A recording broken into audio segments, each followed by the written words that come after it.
انتوا استغربتوا ان انا ازاي اقبل، لان بيقال كده ازاي اقبل ان انا اشتغل في نادي الزمالك 33 يوم بس. انا اسف يعني في الكلمه، انا مين؟ ده في النهايه الزمالك. انا اهلاوي ولا زملكاوي؟ ما انا قلت لك انا كنت محايد جدا لحد ما دخلت نادي الزمالك. اصبحت فعلا انتمائي لنادي انا اشتغلت في نادي الزمالك يا جماعه. لما ادخل انا نادي الزمالك الحكايه دي عمليه على فكره هتمر السنين وهتعدي السنين وقدام احفادي وابنائي هفتخر ان انا في يوم من الايام دربت الزمالك.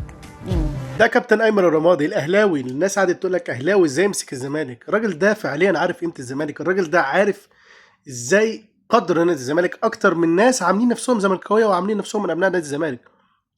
الراجل ده لما مسك الزمالك مفيش سكواد، بيلعب بطل افريقيا بيراميدز وعرف يكسبه في نهائي الكاس، وعرف يلعب على المفاتيح اللي عنده ونقط ضعف بيراميدز.